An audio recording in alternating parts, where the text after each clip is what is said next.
My lives as psychotherapist and a writer are intertwined. Writing and therapy are two sides of the same coin.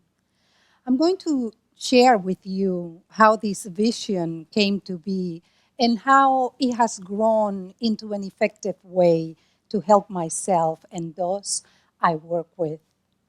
I spent the first 10 years of my life in the tiny valley of Copay in the Cibao region of the Dominican Republic. In Taino language, Copay means flower. That valley of my birth is no more than 4 square miles. Its smallness made me want to see beyond the embracing circle of its mountains.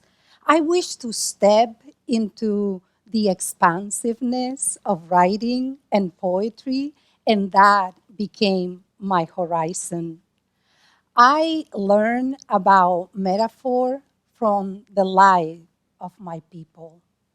You see, they understood that there was something important about the hugging mountains and imitated them by leaning on each other to survive the harshness of their surroundings. They gathered in juntas or convites.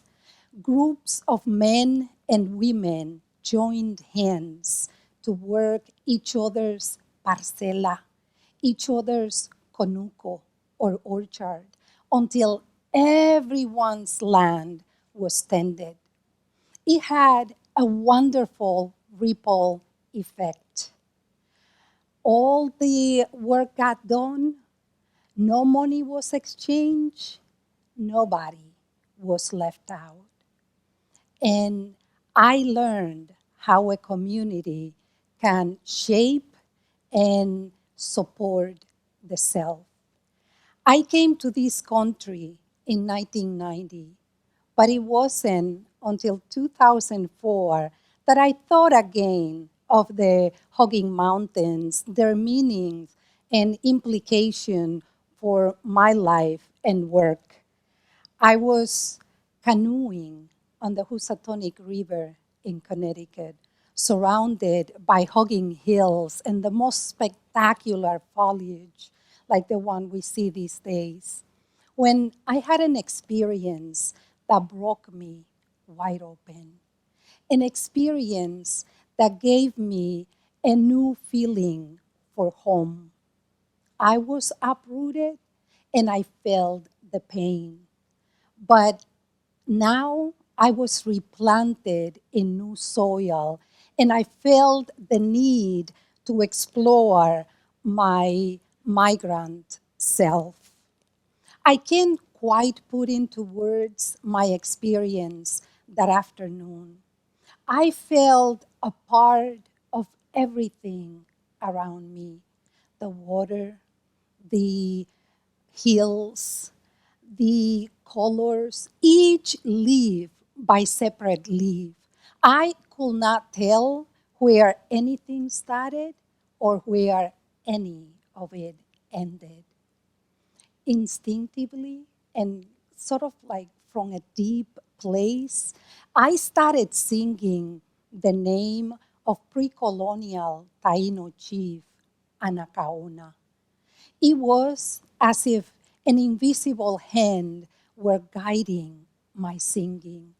Her name and my voice merged in a way I cannot describe. I have no doubt Anacaona was calling me home. I began to realize that a metaphor had been running throughout my life, shaping me and my work. The experience of separation and coming home, of breaking apart and coming together, and knowing that began to inform my thinking. I wanted to respond to the river experience, and I did it through delving into the misty past of my culture. I studied, or my doctoral work explored the presence of the divine feminine in the Taino culture and the way in which it impacts contemporary consciousness. That really informed my work. And what happens was that my academic research got distilled into poems. And through them, I rediscovered what I had forgotten, that our ancestors lurk beneath the water surface, waiting for their dispersed children to come home. I was called home, and I went willingly. This returning home happens over and over in my writing. I got this vision of writing as more than fanciful words. Writing, for me, is in fact the real coming home, an answer to my sense of exile. And really, writing transforms loneliness into the solitude in which we can find our sense of wholeness, the root connections between ourselves and others. When writing stems from cultural memory, it unites us all.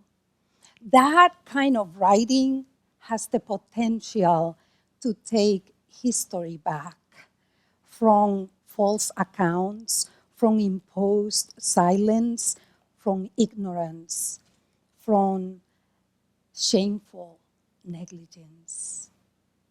But I am not naive. Clearly, this is not the end of my story. As powerful and as influential as my experience on the Housatonic River was, it was not a magic wand. I had to deal with time's unsettling effects. I realized it took effort to stay rooted. Absence, separation, all aspects of exile were always waiting for me at the doorstep.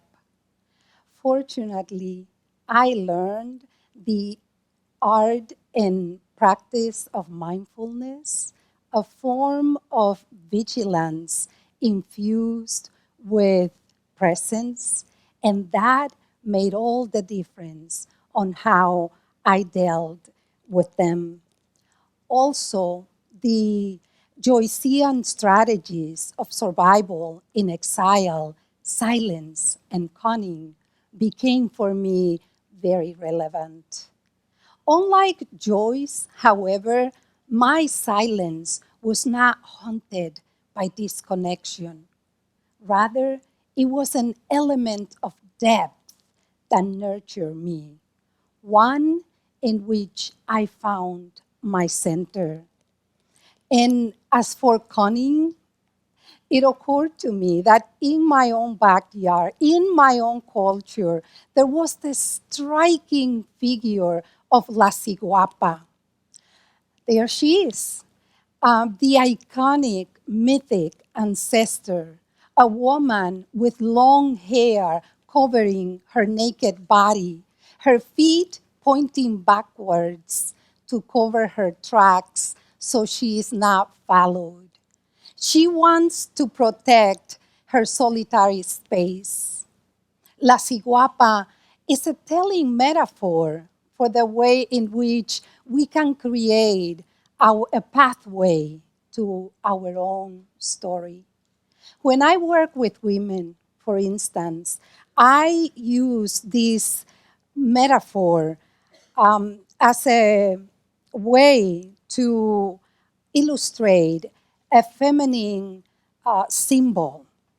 for political and spiritual consciousness. Most often, they find and develop a resonance with la Ciguapa, silence, el silencio, exile, the cunning, the protection of solitude, the release of our creative potential, especially through writing, form the scaffolding I use in my work. When I work with people, I invite them to look at as conditions such as depression and anxiety as possible disconnections, possible severing from the self, from the true self. And I offer 4 paths to wholeness. On the first path, we compassionately as well as critically examine ourselves through writing.